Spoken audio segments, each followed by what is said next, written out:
왕의 예물은 왕의 친히 가지시며 왕의 상급은 다른 사람에게 주옵소서. 그럴지라도 내가 왕을 위하여 이 글을 읽으며 그 해석을 아뢰리이다. 왕이여, 지극히 높으신 하나님이 왕에 붙인 느부갓네살에게 나라와 큰 권세와 영광과 위엄을 주셨고 그에게 큰 권세를 주셨으므로 백성들과 나라들과 언어가 다른 모든 사람들이 그의 앞에서 떨며 두려워하였으며 그는 임의로 죽이며 임의로 살리며 임의로 높이며 임의로 낮추었더니 그가 마음이 높아지며 뜻이 완악하여 교만을 행함으로 그의 왕위가 패한 바 되며 그의 영광을 빼앗기고 사람 중에서 쫓겨나서 그의 마음이 들짐승의 마음과 같았고 또 들나귀와 함께 살며 또 소처럼 풀을 먹으며 그의 몸이 하늘 이슬에 젖었으며 지극히 높으신 하나님이 사람 나라를 다스리시며 자기의 뜻대로 누구든지 그 자리에 세우시는 줄을 알기에 이르렀나이다.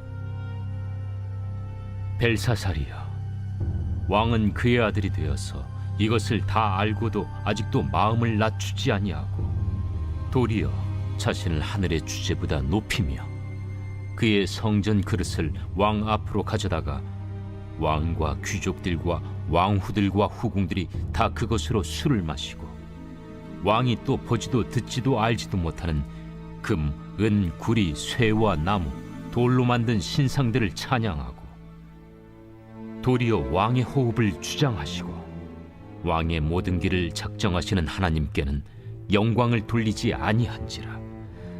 이러므로 그의 앞에서 이 손가락이 나와서 이 글을 기록하였나이다. 기록된 글자는 이것이니 곧 메네 메네 데겔 우바르시니라. 그 글을 해석하건대 메네는 하나님이 이미 왕의 나라의 시대를 세워서 그것을 끝나게 하셨다 하며 데겔은 왕을 저울에 달아보니 부족함이 보였다 하며 베레스는 왕의 나라가 나뉘어서 메대와 바사 사람에게 준바되었다 함이니이다.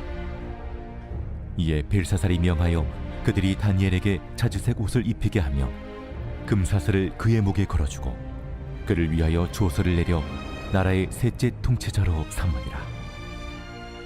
그날 밤에 갈대아 왕 벨사살이 죽임을 당하였고 메대 사람 다리오가 나라를 얻었는데 그때 다리오는 62세였더라.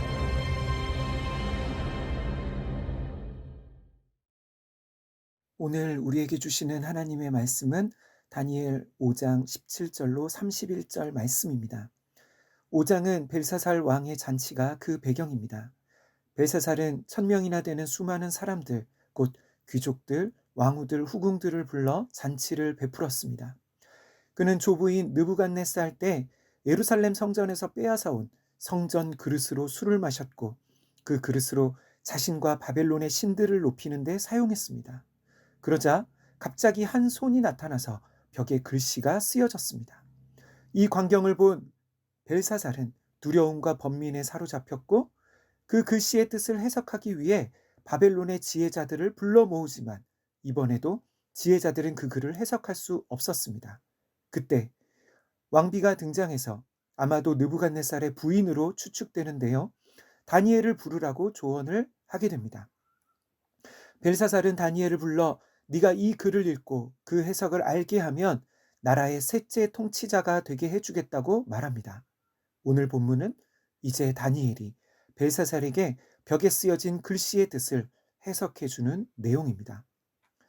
벨사살 왕 앞에 나온 다니엘은 먼저 선대 왕인 느부갓네살 때의 일들을 말합니다.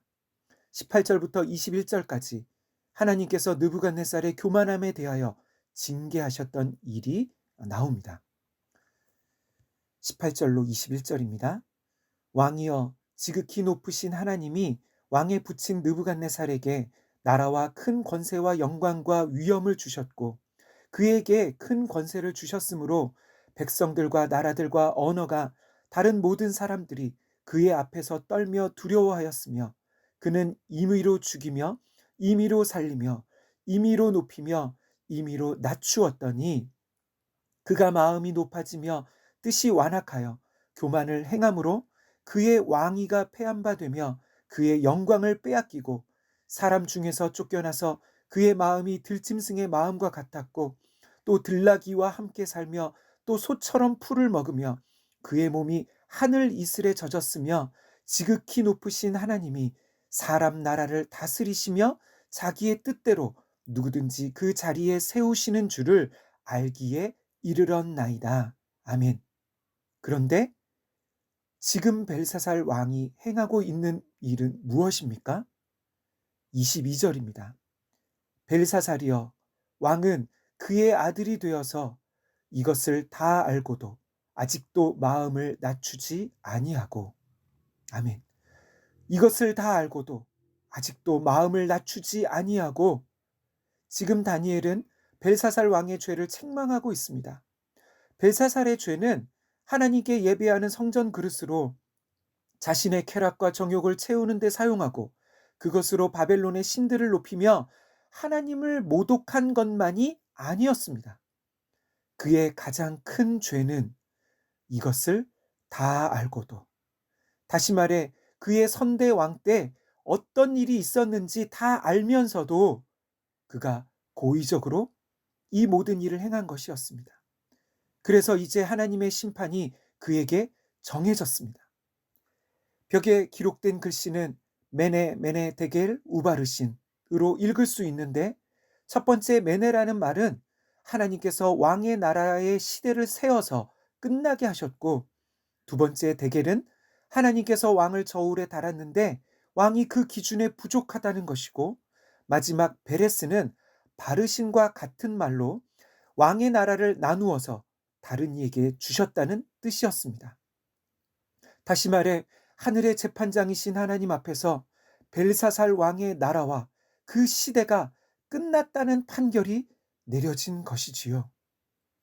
다니엘의 모든 해석을 들은 벨사살은 하루도 채 지나가기 전에 그날 밤 죽임을 당하고 바벨론은 메대와 바사 연합국에게 멸망을 당하게 되었습니다.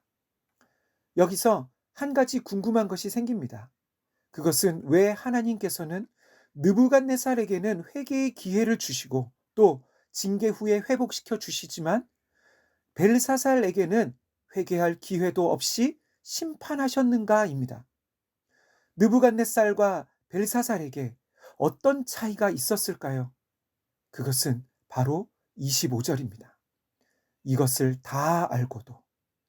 하나님께서 벨사살을 바로 심판하신 이유는 그가 이미 하나님에 대하여 알고 있음에도 불구하고 하나님의 모든 일을 알고 있으면서 그 모든 일을 행했기 때문이었습니다.